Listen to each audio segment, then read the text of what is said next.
Observando o panorama das histórias samurai, é difícil encontrarmos exemplos fora da influência do Bushido como foi popularizado nos séculos passados. Tu sabe o tipo, homens que perseguem a honra acima de tudo, lutam e fazem o sacrifício final pelo bem maior, esquecendo da verdadeira glória em estilo oriental, a vitória. Isso quando não vemos exaltações flagrantes da figura guerreira japonesa, como se a moda do seu governo moderno quisessem tapar com uma peneira rasgada as atrocidades autenticamente barbáricas dos seus ancestrais.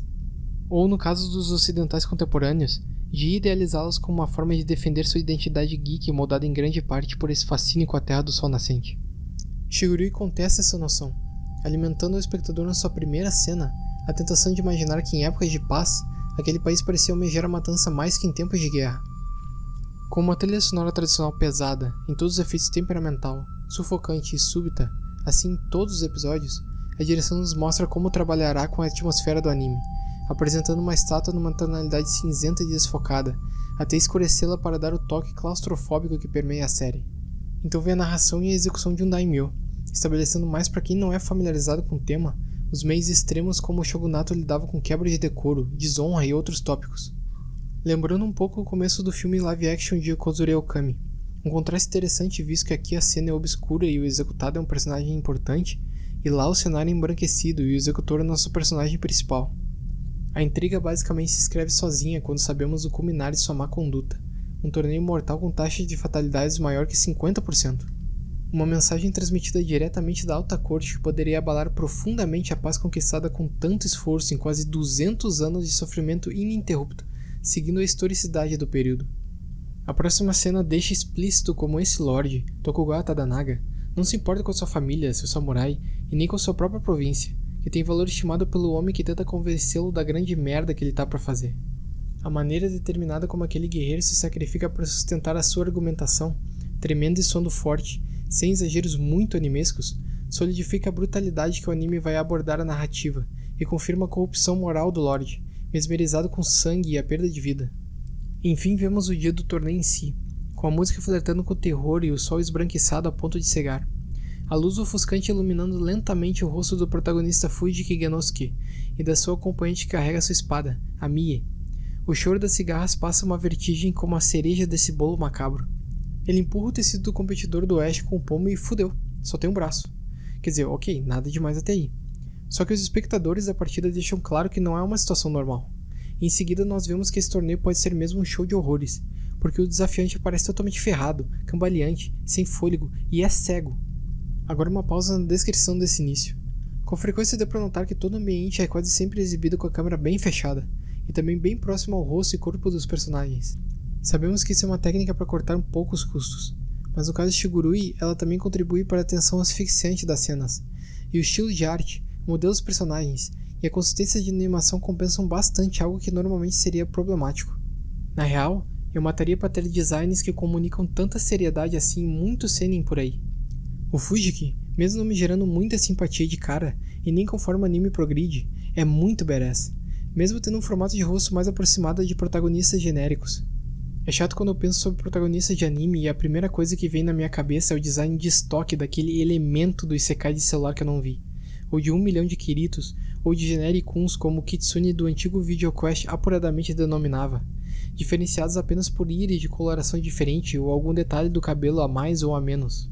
E eu sei que existem os Spike Spiegels, Scandares, a maioria dos Jojos e Vegetas, cavaleiros carismáticos, ou sofredores com designs mais próximos de Shigurui como o Dr. Tema ou o Ichize.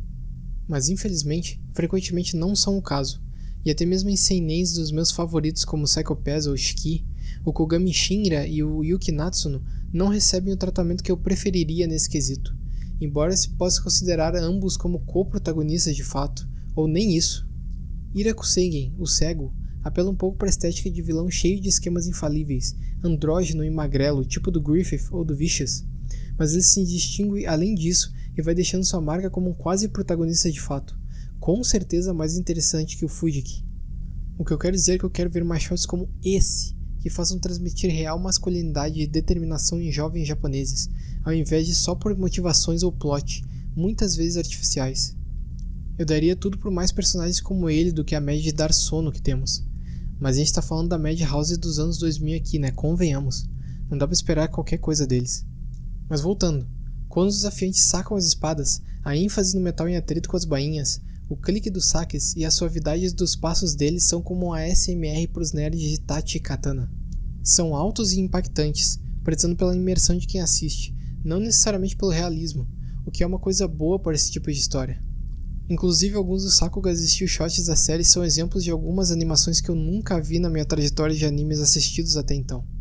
O primeiro exemplo deles é no ângulo que o Irako corta seu próprio pé, com transições rápidas entre dois acontecimentos ou ângulos que são tipo uma marca registrada da direção. Ou mais tarde a filha do mestre navegando pelo corredor como um jeito estilizado de cortar custos. Os outros achados super inventivos eu deixo para vocês descobrirem, até porque vejo como spoiler cenas assim muito pior que qualquer spoiler de história, realmente podendo estragar uma novidade intrínseca a essa mídia.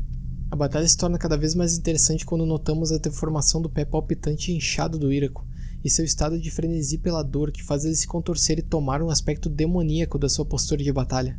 E a direção toma a liberdade de amplificar o transe daquela pose tortuosa, montando uma representação estética de seu interior como a de uma aparição. E Fujiki não fica para trás, com flashes de uma musculatura hercúlea. Depois de uma distração que eu vou comentar quando falar dos contras, logo a partida é interrompida para voltarmos 7 anos no tempo e descobrir o que levou a esse embate. Nos encontramos num dojo com um Fujiki mais novo, sem sua ferida e intimidando o parceiro de treino. Na mesma hora, nossa inclinação para ver ele como um herói se despedaça. Ele não faz nada exagerado considerando o contexto, mas sua filosofia de combate é mais estrita até que a do Ushimata, o instrutor principal do estilo que praticam. Então o Irako aparece e se apresenta, buscando uma partida diretamente com o mestre deles, o Yamato Kogan. Essa parte me traz lembranças do Miyamoto Musashi dentro do dojo Yoshioka em Vagabond, mas os desfechos entre as duas histórias tomam direções bem diferentes e com seus próprios méritos. De acordo com as regras do dojo, Irako não pode desafiar direto o sensei. Naturalmente seu primeiro desafiante seria o próprio Fujiki, e é aí que os companheiros deles nos fazem a gentileza de explicar uma tradição desse dojo que enterra ainda mais a nossa simpatia com ele, salvo conservar sua aura de fodão. Eles não devem manter ressentimentos contra os desafiantes, nem os matar, e devem tratá-los com cortesia, mas precisam dar uma nova aparência para eles e mandá-los embora. No meio da explicação vemos vários exemplos grotescos dessa prática. A nova aparência deles deve mostrar ao mundo que o estilo Kogan é forte. Nesse momento eu notei um toque de qualidade da dublagem japonesa. Eles geralmente dão uma gravidade para a voz muitas vezes no final das frases. Dá para notar, além do uso mais arcaico da língua, essa atenção extra. Eles largaram um pouco o padrão típico de atuação, onde meio que cada dublador com a voz que cabe a determinado arquétipo dubla sempre do mesmo jeito em todos os personagens com que trabalham, ou se não exagera nos trejeitos junto da animação para efeito tenebroso, como em Vinland Saga, por exemplo. Um detalhe relacionado a isso é que o dublador do Irako, Nozomu Sasaki, empresta a voz pro vilão do Mugen no Junin, outra adaptação de mangá mais atual com o mesmo diretor e vibe igualzinha, ainda que eu goste mais de Shigurui, mas comparo os dois mais adiante. No caso especificamente do Irako, eu vejo que a diferenciação do trabalho de voz não se aplica tanto, mas faz um pouco mais de sentido, porque justamente o vilão da série precisa ter uma presença diferenciada, na minha opinião. O que ironicamente nesse caso acaba por deixar a dele levemente mais genérica, ainda que ótima, que a dos personagens ao seu redor. Fujiki então toma como alvo os lábios avermelhados do Irako e parte para o ataque, e claro, seu desafiante o supera com facilidade. Ele avança para o próximo desafio e o episódio acaba. Agora é fácil fazermos algumas previsões baseadas no que esse começo entregou, mas Shigurui acalma nossas presunções quando começa a focar a partir do episódio 2 no Irako. Só que antes disso temos a apresentação do sensei deles, com direito a um shot congelado de um dos espectadores flertando com a cena de morte de um certo personagem em Evangelion, com a música praticamente segurando aquela imagem no lugar até finalmente soltar para que possamos ver o nível de esgrima do mestre. Corta para o primeiro vislumbre de tranquilidade com o canto de uma menina sendo logo corrompido por outro momento único e perturbador de um dos alunos do dojo, que eu não vou ousar mostrar aqui, não por ser contraindicado pelo YouTube, mas por ser muito foda. E de volta à luta, o instrutor Ushimata surpreende o Irako tão forte que vemos a primeira amostra de como ele é sem a máscara de gênio espadachim. É um meio de desenvolvimento que difere das expectativas e brinca com a nossa curiosidade de saber quem realmente é Irako. É um prodígio da espada, tentando enganar aqueles homens para atingir áreas mais altos como fez o Musashi de Vagabond, ou um indivíduo de arrogância tamanha que foi totalmente desarmado ao encontrar uma posição digna de seu talento pobremente refinado. Estaria ele procurando o maior dos desafios, ou só correndo atrás de pretensões mundanas? Como o Fujiki vai superar esse rival e retomar seu destaque como um instrutor assistente suprimido na sombra do novo estudante? Para além disso, como será a pessoa do Yamato Kogan, imerso em sombras e mistérios até então? E o que vai acender a faísca que vai fazer Fujiki e Irako membros da mesma casa, se cruzarem mortalmente? Essas e outras questões que o início de Shigurui apresenta para o espectador, e são mais do que suficientes para te manter entretido pelos 12 episódios. Shigurui segue essa veia muito, muito séria, com personagens extremamente cruéis e motivados pelas necessidades carnais mais primitivas, só que com disfarce de honra, lealdade, aperfeiçoamento e comunidade. Na realidade, o que todos eles querem é sangue, prazer, poder e prestígio. A honra é o dispositivo que lhes permite matar sem remorso, a lealdade, a submissão às ordens irracionais e cruéis, o aperfeiçoamento, o desejo de esmagar todos até a solitude do topo, e a comunidade, o culto ao legado de Kogan, e amplamente falando, as castas da sociedade como um todo. Sua filha é tratada como um meio para sua perpetuação, seus veteranos como cachorros que, com um mínimo de desalinhamento com a ambição do Seisei, são passíveis de abuso extremo. O tratamento de seus rivais nós já sabemos, e a entrada para o ensinamento do estilo é permeada de esoterismo. Tá bom, mas vamos falar do que interessa. As cenas de luta têm como base alguns nomes de técnicas que, segundo os personagens, são certeiras e vitoriosas, mas muitas são mais cortinas de fumaça por pulos de 2 metros e sacadas de lâminas em golpes fatais de um piscar de olhos. Só que a direção conduz os conflitos de modo que mantém um ar de importância em cada corte, em cada compromisso com o movimento, e algumas das técnicas têm seu uso prático e próximo da realidade, nas suas devidas proporções. As consequências do seu uso são marcadas na apresentação de personagens, ou em outros momentos significativos para que possamos ter a ilusão de palpabilidade e funcionalidade delas, e não as questionarmos como técnicas supostamente secretas tendo cunhos tão simples que qualquer homem que tenha espada como modo de vida poderia desvendá-las sozinho no devido tempo. As resoluções das lutas também são dolorosas, ameaçam posições hierárquicas, mudam a visão dos envolvidos sobre algo ou são simplesmente mortais e excruciantes, o que mantém sempre o senso de urgência para cada embate. E melhor de tudo, não são permeadas por artifícios extremamente específicos de cada combatente, quer dizer que Fujiki e Hirako treinam e se mantêm consistentes com as técnicas do seu estilo, e seus inimigos não precisam ser abordados de maneira X ou Y para serem vencidos. Seguindo, a cada raríssima e mísera demonstração de gentileza genuína, pensamos se 1 minuto depois aqueles personagens ou animais do background serão punidos pelo crime de transgredir a atmosfera de ferro do anime, e ele vai lá e nos surpreende de novo, saindo um pouco da tendência cansativa de só porque a narrativa é depressivamente opressora, não significa que precisa haver a morte e destruição literalmente o tempo todo. Mas mesmo assim, a inocência que vemos é subvertida, os papéis daquela sociedade são absolutos e a crueldade impera, como vemos com os primeiros vilões externos e alvos da improvável dupla do Fujiki e Hirako, modelos de pessoas terríveis que vemos em abundância em Mugen no Jonin, por exemplo. Mas enquanto que naquela série o mal geralmente triunfava porque sim, e os protagonistas e pessoas de bem, mesmo com meios para se defender, não conseguiam implantar uma ordem que não fosse o execrável controle do governo japonês, aqui os protagonistas conseguem dar fim ao reino de terror local dos rivais de manejo de espada, mesmo que seja por conta de ordens de intento desconhecido para eles, não pela bondade de seus corações. Isso é bem legal e tudo, pena que Shigurui tem algumas falhas que diminuem a minha imersão e diversão. Eu já mencionei alguns spoilers leves depois do 2º capítulo em diante, mas a partir de agora serão mais ou menos constantes, então estejam avisados. No primeiro episódio, o primeiro problema emerge, com a Mii quebrando um pouco a mística construída até então para falar para nós que ela detesta Hirako. É totalmente desnecessário e uma pena considerando a impressão primorosa do episódio até ali, nos roubando a excitação de saber por que ela está apoiando Fujiki. Pelo menos a outra mulher, a Iko, fica omissa quanto à razão dela apoiar alguém como Hirako naquele estado deplorável. Alguns usos de CG são bem evidentes e toscos, não assim tão escandalosos, mas me frustra demais não ver motivo para essa escolha com um time tão talentoso de animação tradicional. O exemplo mais gritante desse efeito foi a katana CG do episódio 4. Ficou bem feio e distraiu bastante uma tomada que não fosse por isso seria muito bonita. Outra coisa idiota é o Kogan zumbizão. Não tem pra quê, a não ser para aplicar mais uma camada bizarra num abusador imprevisível que baba e abre sorrisão quando acontece uma obscenidade com um familiar seu. Obscenidade essa ordenada por ele com seus leais discípulos assistindo, mesmo no âmbito privativo do seu dojo. Isso, mais que qualquer outra coisa, quebra a magia sinistra construída com tanto esmero para ser trucidada por fetiche estranho japonês, e a mecânica dele de voltar à razão é muito arbitrária para o meu gosto. Tem um momento que Hirako basicamente lê a mente da Mie, falando pro pessoal do dojo exatamente o que ela tinha acabado de pensar. Era só ele dar uma desculpa qualquer com o mesmo teor pro Kogan que isso teria sido transmitido bem melhor. É uma noite tão importante para mim que as exatas palavras dele são mencionadas de volta na primeira cena do episódio seguinte, o que torna isso impossível de ignorar. Hirako também mata um gato por nada? Parece até aquelas cenas feitas para tu se questionar se aquilo aconteceu de fato. Mas não é uma série em que momentos assim tem qualquer prevalência, função narrativa nem muitos clímax emocionais tão subjetivos. Também tem um momento que um guarda atira um dardo de envenenamento num peixinho sem motivo. Quanto a essa violência gratuita, ela é realmente ruim na minha opinião, mas felizmente em relação aos humanos, tem uma diferenciação que eu vou opinar sobre daqui a pouquinho. Outra coisa que só vi uma vez foi a quebra de modelo dos personagens no episódio 4, bem no começo de uma cena super importante.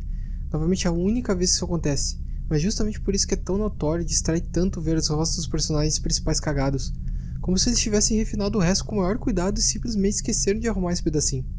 Continuando a lista de picuinhas minhas, talvez o Iraku nos diga vezes demais o seu objetivo até determinado marco na série, mas eu só notei uma vez também, não é o bastante para enfurecer ninguém. Admito que muitos personagens têm suas caras e bocas reptilianas, principalmente da metade pra frente, mas ao menos não é um recurso que eles abusam para tirar a atenção de situações absurdas ou para destacar personagens tryhard e seus surtos emos. É mais para mostrar como aqueles que transitam por esses círculos onde a vida de um subordinado é tratada como um objeto mais trivial se comportam. Esses mesmos subordinados dedicam tudo de si mais um pouco para no final das contas serem doutrinados desde a primeira lembrança da infância que eles são mesmo descartáveis, mas seu senhor é absoluto, divino e mais que tudo, um porto seguro, um validador de suas identidades, o julgamento de suas habilidades por ele como um nível desigual de amor transmitido artificialmente a eles. Para mim, o narrador é largamente desnecessário e relativamente pesado na exposição. Mesmo por informações que a gente não teria como pescar sem ele, o intento da cena na maioria das vezes dá dicas o bastante para termos alguma ideia do que está acontecendo. Talvez para aqueles que tenham muita dificuldade de acompanhar alguns desenrolares sem ele possa ser até uma boa, mas de informações claras sobre coisas imediatamente importantes como decisões nebulosas de personagens que têm efeito prático na trama ele nunca fala. O Suzunosuke, um personagem que é introduzido mais tarde, era para ter sido punido durante uma ação que fez contra um Ronin, mas simplesmente os companheiros do cara o pouparam para se arriscarem numa luta posterior, muito forçada. Eu não sei exatamente como explicar isso. Shigurui tem umas citações mais bizarras que eu já vi no anime. É um texto descrevendo o estado da Mii depois de um certo evento. Vocês vão saber quando chegar a hora. Eu não sei como reagir a não ser registrar crinjada interna minha ao ler aquilo. É um detalhe doentio mesmo, mas se papela para alguns tipos. No episódio 9 tem uma cena singular que é ruim mesmo, de tosca e feia, quando o Fujiki pega uma espada no ar.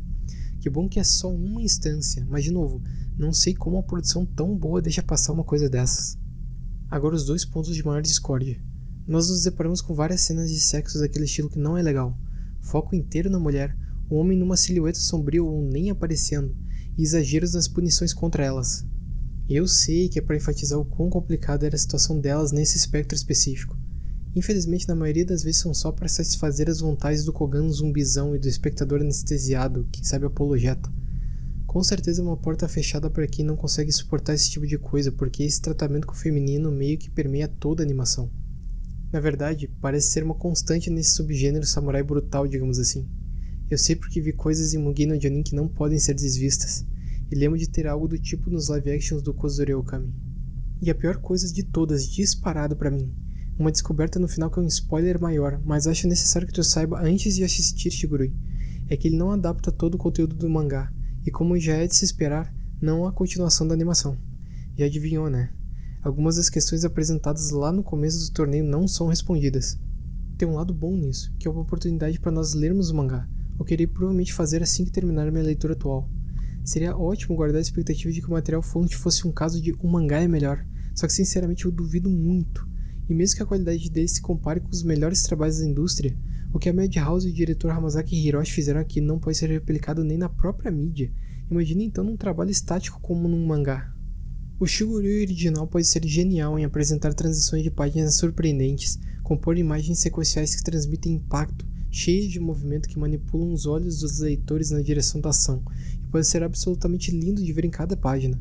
Mas não vai ser igual a um anime que tem uma linguagem tão única que praticamente se dispensaria a necessidade de tentar o quadrinho, não fosse por esse fato triste.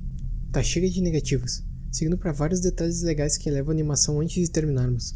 A figura histórica do Yagi Munenori faz uma aparição, e nosso entendimento dele é levemente subvertido, o que te faz pensar num dos mais famosos instrutores do regime de uma forma inédita.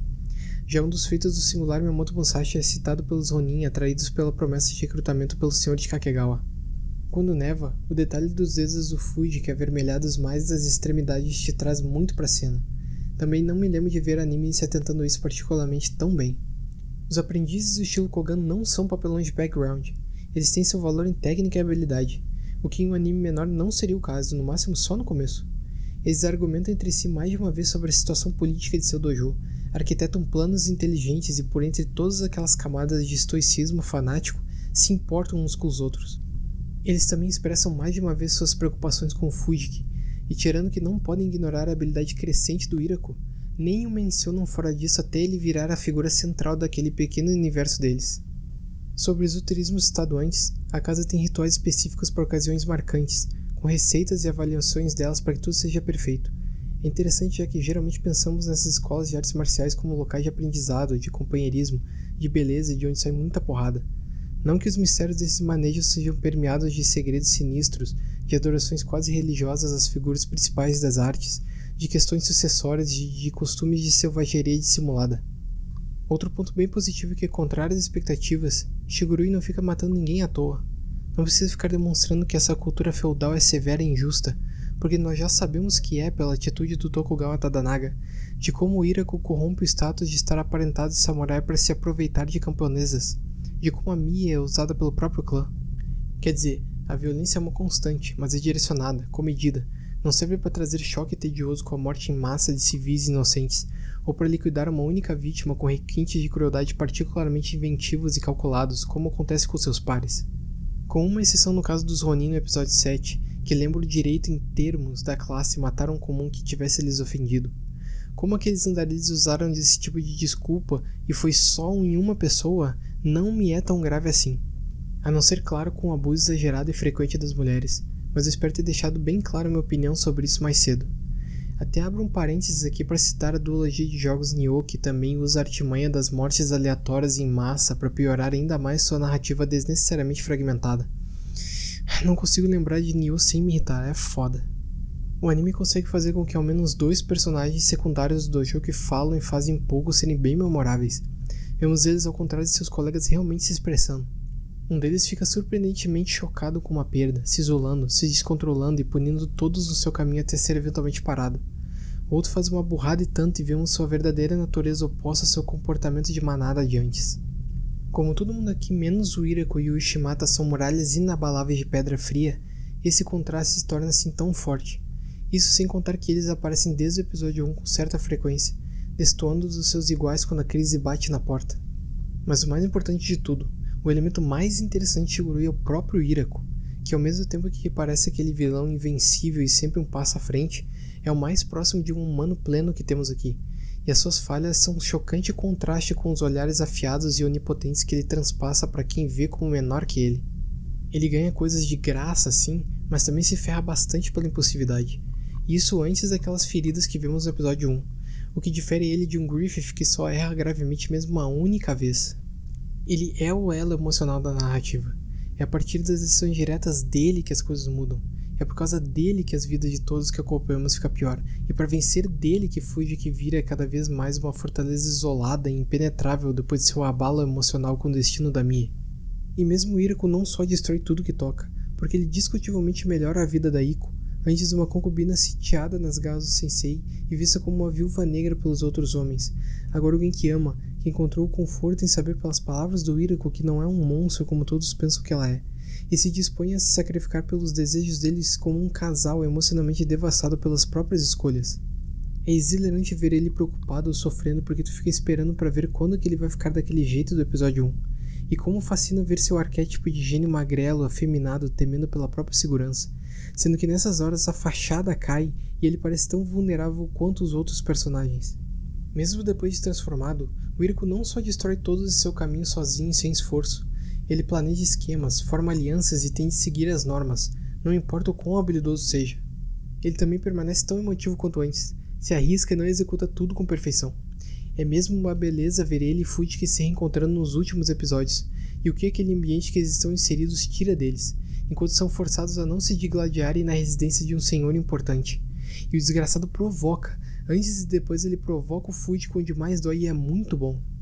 O sentimento que a direção faz transbordar em cada cena mais importante é animal. Seja transmitir força bruta com as representações dos músculos dos personagens, seja nos flashes de gore, jatos de sangue e pedaços dilacerados, nas uma ou duas cenas mais leves onde não tem como relaxar, achando que alguma merda vai acontecer a qualquer momento, nas metáforas visuais de poder e diferenças de habilidades como perturbações barulhentas, pulsantes e esmagadoras, ou nas lutas onde a ação vem e acaba tão rápido, mas trabalha tão bem a antecipação, variedade e o desfecho que tu quer voltar e ficar reassistindo elas várias vezes, tentando pescar detalhes e entender o processo que aquele personagem abordou para vencer. Mas o que eu mais gosto é quando a cena te mostra uma morte do ponto de vista da pessoa que perde o encontro como se tivesse ganho, para imediatamente acontecer o contrário e chocar ela, ao mesmo tempo que deixa o espectador na dúvida se era a própria vítima imaginando sua vitória e confrontando com a realidade terrível, ou se era o vencedor contemplando uma possibilidade de perda para contorná-la em seguida. Shigurui é realmente um espetáculo visual que te mantém engajado e vidrado na tela. O Fujiki, por mais distante que ele se porte com todos e com o espectador, também tem seus momentos. E quando ele sorri tu fica, caralho, finalmente. Olha, o fato que eu só tinha ouvido falar desse anime uma única vez, mesmo na gringa, é quase um crime. Acho que todo fã de adaptações de veia histórica e entusiasta do samurai, da cultura e do período, precisam dar ao menos uma chance para Shigurui. Talvez possa ser uma aventura árdua considerando tudo que eu falei. Quem não aguenta essa atmosfera de terror, de desolação, distanciamento geral e muitas más intenções, acho que infelizmente fica de fora. Mas para quem tem estômago, Shigurui não fica devendo nada do que mais importa: morte, sofrimento, estética samurai horripilante, uma pitadinha de política e uns X1s gloriosos. Mas afinal de contas, se tratando de duas pessoas sem um pináculo pelo qual davam sentido às suas vidas, que vitória um teria sobre o outro?